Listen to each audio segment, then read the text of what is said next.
What's up, dudes? Fat Archon here, doing another video on my beloved Drukhari. Tonight, I'm going to try to focus on the Drukhari Flyers, my experiences with them, an overview of them, and just some tips and tricks. I think I have some decent tactics for y'all that I'll go over. I'm going to do my best to keep this video brief, but I can't promise anything because I ramble a lot. But we'll see. While I do that, I'm going to base some of my models. My other flyers are all based, so I'm going to try to get this guy all caught up with that. Get my last one, and if depending on how the video's going, I might do Vect over here, and I might even do the Tantalus. We'll see. So yeah, we're gonna go over that. Thanks for joining me. Hope you guys have had a good week, man. Mine was pretty good. Got the Tantalus together. Got my Reaper together. I'm stoked. So anyways, before I start going over the Flyers, I'm just going to quickly, for sure, go over basing with y'all. It's pretty basic stuff. I imagine you know how to base, but if you don't, maybe you're new to Drukhari or just new to 40k in general, and you don't know much about it, I'm not going to say, like, you have to base, but, like, you got to base your models. It literally knocks it up to the next level, and even if it's just so painting, I believe that basing it distracts people, and it makes your model look so much better, guys. Long story short, if you have crappy model or you're a crappy painter like I am, base your models and at least they're decent. They go from like to hey, you know, that doesn't look bad. It's pleasing to the eye, and that's all that really matters. So, anyways, base your models. It's really simple. I like to buy the army builder kits. Like, if you're brand new to basing and never done it, a really good way to start is just go on eBay and look up army builder basing kit, and you can get them for like $12. Comes with grass, bushes, sand, snow, which I don't like, rocks, barbed wire. Comes with a bunch of shit, and more importantly, somewhat, because I was gonna say it's overpriced, but I don't think so. If you buy the kit, it comes with the glue. If you're just doing it yourself with like cat litter or something like that, just buy some Elmer's glue. Whatever's cheapest will work perfectly fine. Another thing you're going to need is a very shitty paintbrush. So this thing, I don't even know what I did to it. I think that's really shitty white paint. This thing's basically ruined. So I'm going to make it really ruined by gluing it. You could clean your brushes, but to be honest, once you do this, it's basically a goner. Or what I like to do is keep the same brush. So I'll clean it, but I keep using that brush. So honestly, that's all you need. You need some sort of like basing material, like sand or rocks or anything like that, and you need glue. Another good trick that I use a lot is to put pieces of bark. This is literally just bark from my front yard, and you can find really good fucking pieces, man. Like, I'm being a dork about it, but I'm a dork in general. But like, that's a pretty good rock right there. And then you can get little bushes. You could put your own, but these are fake and are going to last for eternity, whereas you use a real bush. Could look cool, but it's going to die and wither, and yeah. It might look cool for like a month, but then it's going to fall off. So anyways, let me get my shit together, and then we'll start going into Flyers. Yeah. Oh yeah, one other thing I got to do. I got to cheers y'all. Cheers.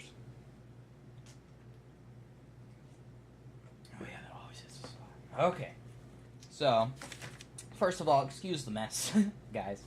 I've been very busy building my Tantalus and Reaper, and trying to paint a million models. I'm doing a tournament next month, one out of state, so I'm trying to get everything ready for that. So I'm sort of, I wouldn't say I'm rushing, because, I kind of half-ass my painting and whatnot. I only do the tabletop standard, but still, I want to get everything ready. And I'm probably going to run a whole lot of Capitalites, so I need to get a whole lot of Capitalites painted. So, excuse the mess. I know it's not the best looking thing. Yikes. I was started earlier, but then I decided I should make make a video. So, anyways. So, for me, I use a little dish. I'm going to put, I already painted the base. That is an important trick, is paint the base, because if you don't, you're going to see it through gaps in the sand. So paint it something. Paint it brown is what I do, whatever color you want. If you do use cat litter, which is something you can use, Just make sure you like paint it. You can paint your sand or just shade it. You can shade it. That works perfectly well. So this got glue all over it, but that's okay. I'm just going to use it. So, okay. So I got my shit together. It's pretty basic. Glue, sand it, done, and then spice it up. For flyers, however, so I like doing videos on Drukhari because there's so few units. So it's gonna be easy to go over them. So let's go over. Oh, I shouldn't say that I like that there's so few units, but it makes my job easier. There are, however, you know, what, 10 different factions, or is it 12? I forget. Wait, it's 4 and 3 and 3, so 10. There's 10. Anyways, so your most basic flyer is gonna be the Razor Wing Jet. And by basic, I just mean it's the cheaper one. The Razor Wing is perhaps one of the most cost-efficient units we have. So, it's damn good. The basic loadout is 2 disintegrator cannons, missiles, and a twin-linked splinter rifle. You can change out, by the way, so that's 135 points for that build. Because you're paying for pretty much everything on it, except for the rifle. And actually, you're not paying for the missiles, what am I saying? You're paying for the guns. That's going to be what changes everything. You can also put Dark Lances on it, and obviously that makes it 145 points. And I gotta be honest, either build is money. I personally believe that the disintegrator cannons is better, because typically you have a whole bunch of Dark Light already in your list, and that can make up for the anti-vehicle and anti-monster that you're going to want to have. And it's cool because you can get it everywhere. But we'll get more into tactics later. But base stats for him, those guns, missiles are really good. Missiles have 3 different profiles. There's only one you're ever going to use. Well, okay, there's 2. There's the Toxin Missile, which is 3 D3 shots, so minimum of 3 up to 9 shots. It's pretty good. No AP. They're poison, but they wound on a 2-up.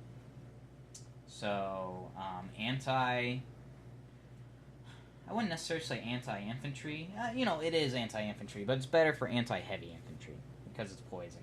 But it still works. Obviously, it's anti-infantry. The other one, though, that I also consider anti-infantry, and what honestly you're going to use most of the time, is the Shatterfield. And Shatterfield is D6 shots, strength 7, minus 1 AP, 1 damage, but you get to reroll wound rolls. So it's pretty money. That's going to be the one you use the most of the time. There is a third missile that you're probably not going to use often, unless there's something with a horrible save. It's great for units with bad saves. But that's I'll be honest, I don't know the name, because I don't use it very often, but Strength 6, AP 0, 2 damage. By the way, to my knowledge, I'm pretty positive all of these missiles are 48 inches. In fact, I'm positive that they're all 48-inch range. So you're getting that's the longest range weapon in our army. So those missiles are really good, and that's what makes the Razor Wing pretty unique, I think. Just being able to choose between the 3. If you didn't notice, they're all kind of anti-infantry themed, which is good. And then lastly, we have the twin-linked splinter rifle, which can be upgraded to a splinter cannon if you'd like. But I don't know why you do that, because he flies. So you're almost always going to be rapid fire anyways, and you're only gaining 2 shots for 10 points at that point. And if you're outside of rapid fire, you're only gaining a single shot. So, your call. If you have 10 points, I'd buy Phantasm grenade launchers or something. But if you have another 10 points after that, you may as well look into it. He comes with the standard 5-up shield, or 5-up invul save. Then he has a 4-up save. He moves 72 inches now, so it's long, basically the entire table if you're doing a standard table. And he also has, like every flyer, he has a, pretty sure every flyer, 20-inch advance. So he can move up to 92 inches. You can basically put him anywhere you want. Pretty good, guys. Pretty good. So, like I said, we'll go into like more tactics in a little bit. Just skip ahead like 5-10 minutes if you don't want to hear about the Voidraven, which you shouldn't, because the Voidraven is amazing. So Voidraven, on the other hand, is a 145 stock, I believe, but you have to buy his missiles. And his missiles, or excuse me, he's 155 base. 155 base, and you have to buy his missiles for 10 points. And his missiles are slightly different than the Razor Wings. He has 2 missiles to shoot from. He has the one that I mentioned, Shatterfield, so that's the same. And then he also has one that I personally think is pretty silly, which is the Implosion missile. The Implosion is Strength 6, AP -3, 2 damage, like all this will sound pretty good, but D3 shots. So really, the only time I really use that, and I could be wrong, if you disagree, please post a comment below. The only time I use it is to finish something off. You gotta finish, I don't know, a Terminator off or something. Or, you know, I guess that could be another way. If somebody has a really good armor save, i.e. a Terminator, that would actually be pretty decent. The problem is, it only does 3 shots, so I mean, a third of the time you're gonna be doing 1 shot, guys. You know, I just can't, you know. It's taking longer because I ran out of sand, but I have some over there. Or actually, I have an entire like pack of it. Let me grab it. Flyers obviously take a good amount. If I was doing just infantry, I would have already done, you know, a bunch. And look, even not doing everything, because I painted it brown, it works pretty well. So like I said, the missiles are 10 points. So with the missiles, he becomes 165. So he's definitely a tidbit more expensive than our beloved Razor Wing. So that's something to bear in mind. His stats are basically identical to the Razor Wing, except for he only moves 60 inches, which is still damn good. And with the advance, he got 80 inches. And he has 2 more wounds. He has 12 wounds. So that's pretty good. I almost forgot... Well, 2 things. His main weapons are both free. He has the Dark Sights, which are D3 shots each. He has 2 of each of these. D3 shots each. Strength 8. Yeah. -3 AP, 2 damage. So you're getting 2 D3 shots of that. 2 D3 Dark Lances that do 2 damage, which isn't bad at all. Basically your anti-infantry killer. He also has anti-heavy infantry, or any infantry killer. He also has 2 Void Lances, and those are basically Strength 9 Dark Lances. To be completely level with you guys, you're going to do the Dark Sights 100% of the time. There's literally no reason to do Void Lances unless you know that you're fighting an Imperial Knight, and even then... Yeah, I guess that'd be good enough to run. But you're only getting 2 shots, you know? So, like, one of those is going to miss a lot of the time and whatnot. So I'm pretty iffy on those ones. His defining feature, though, is his Void Mine, which is his bomb. I believe he has the best bomb in the game. Like, no joke. His bomb, you roll a dice... for every model in an infantry unit, or 3 dice for every vehicle that you fly over. For every 3, up to 10 dice, For every 3 that you roll, so 66% of the time, you're going to do a mortal wound. So I have yet, and I don't want to jinx myself, I have yet to kill less than 5 infantry. And the best I've done so far was I killed 8 infantry in just 1 pass. And then a shitload of the rest of them ran away in morale. And then, yeah, that unit was basically gone from him just moving over him. So that's pretty tight. Also, too, he doesn't use it in the shooting phase, he uses it in the moving phase. So I'm sure there's some rule interactions or, you know, It's just something to note, I suppose. So Voidraven's pretty damn good, too.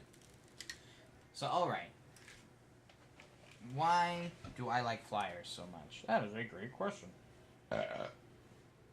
Flyers, so part of how I feel Cabal's play, Cabalites play with Drukhari, so shooty lists, basically, is threat saturation. You have so many different threats that are all equally or almost as equally deadly that it's really hard for an opponent to decide what to kill and in what order. You put a flyer in and you tell him, oh yeah, this bomb it's like the best bomb in the game, but, you know, he's also the strongest unit I have in my army, or, you know, most tough, but, you know, he's alright. They are going to focus him down, or they're going to be scared of him and focus him down. I think 165 points is fair. It is a little on the spendy side, but I think it's fair for distraction Carnifex. I think only once have I had him die in the first turn, and that was a Tau player who focused every single gun, pretty much, on him. Otherwise, he lasts till at least turn 2, and so long as I can get there, I can basically have him pay for himself. He'll kill a squad of infantry. If they're 5-man, like, well, the larger the infantry squad, the better. He'll kill him. So threat saturation. Like, let me not get off subject much. Threat saturation is really, really freaking good. So yeah, they're going to focus on him, and what that does, like, oh no, okay, you paid 165 points and he blew up T2, or even turn 1. Guess what? All of your Ravagers, all of your Archons, all of your Venoms, everything else is still on the board thanks to that bomber. Whereas, as you know, like, okay, a Venom's -1 to hit, but still, it just takes one laser cannon to blow it up. A single laser cannon will blow up your Venom.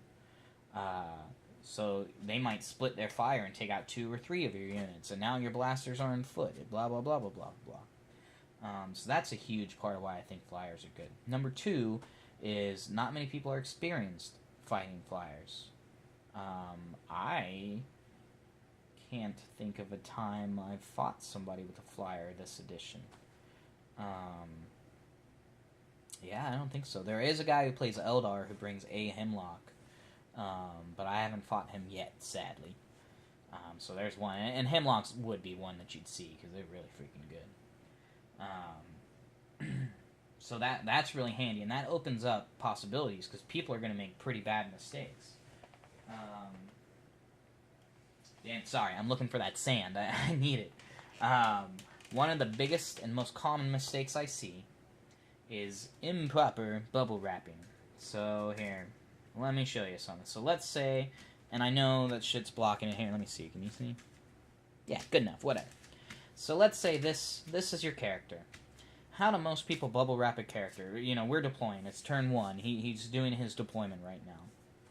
Well, so this is his deployment, this is my deployment. To bubble wrap a character, the vast majority of people are going to do something like this. Yeah, something exactly like that. And kind of rarely do they put them all the way on the board edge. Like, we'll pretend that's the board edge, I guess. They're going to do something like that. And more common, it's going to be more like this. Like, he's straight up behind the squad by a fair amount. So I see that all the time. Especially if you're starting, you know, he's stuck like that and he's not necessarily moving. And even if he moves, he's going to, you know, move the squad and he's going to fall out behind him. What are you going to do? People don't realize this, and they will eventually. Shh. Okay, literally every single gun on him is shooting into him. Like, that's how you gotta say it.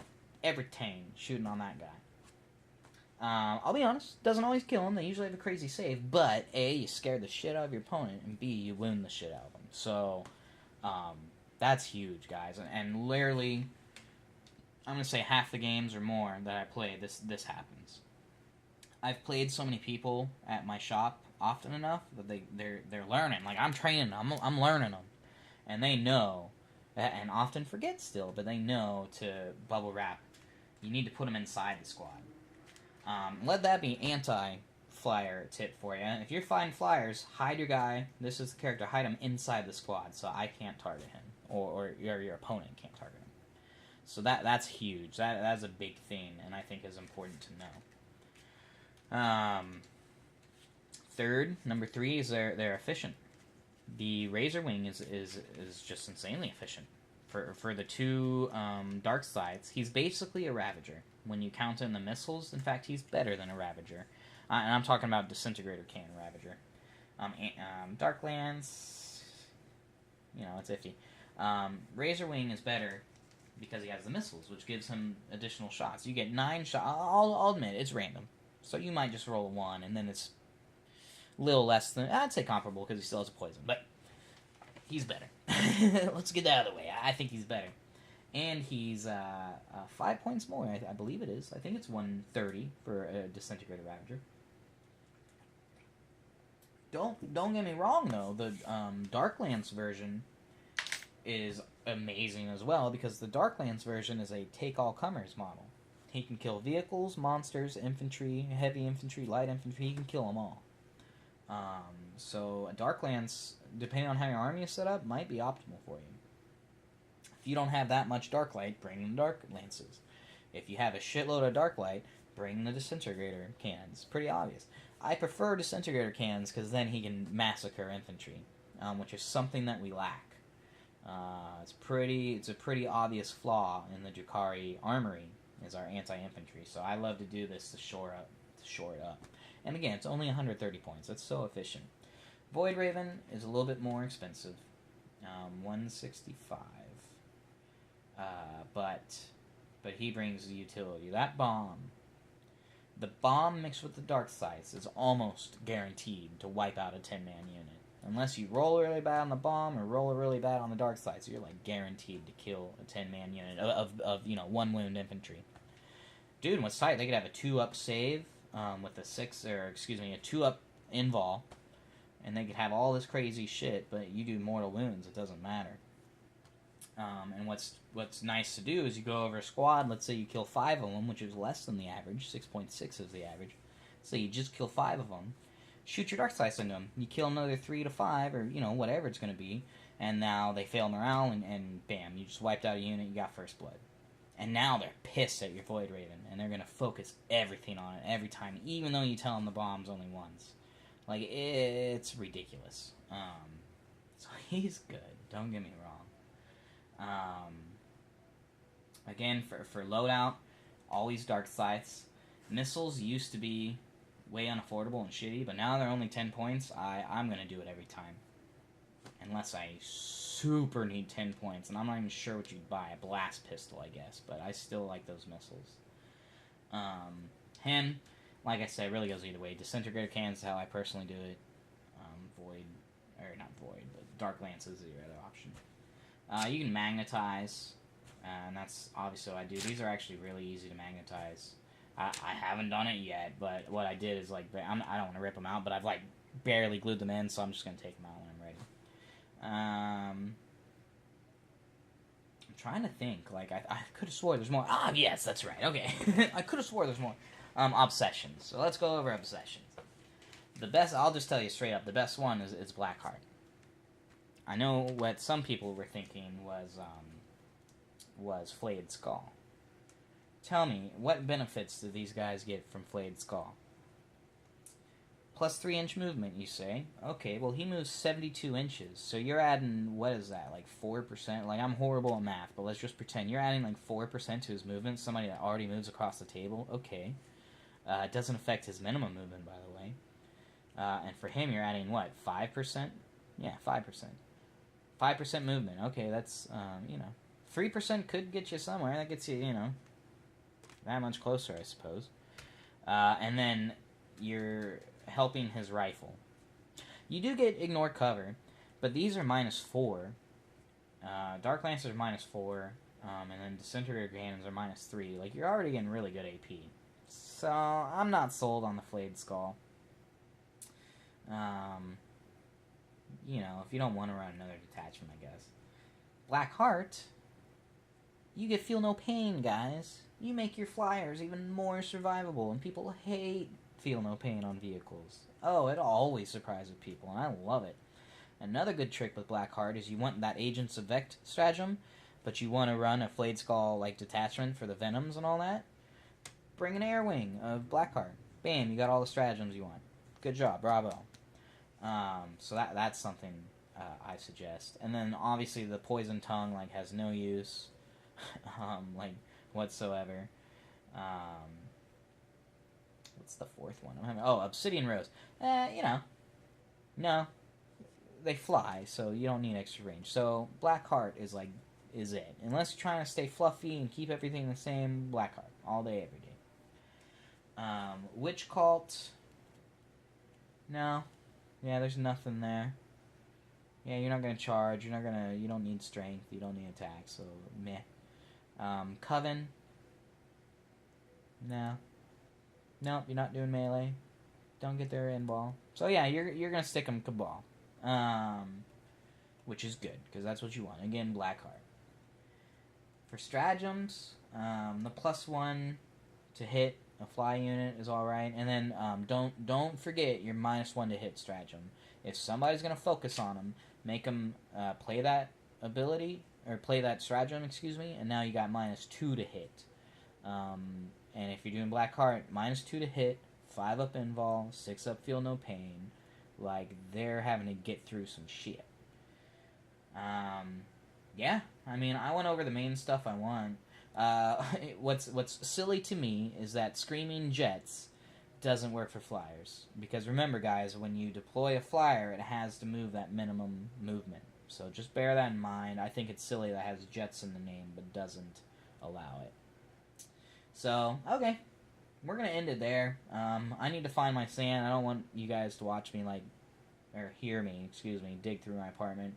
And I really got all the main points I needed to across.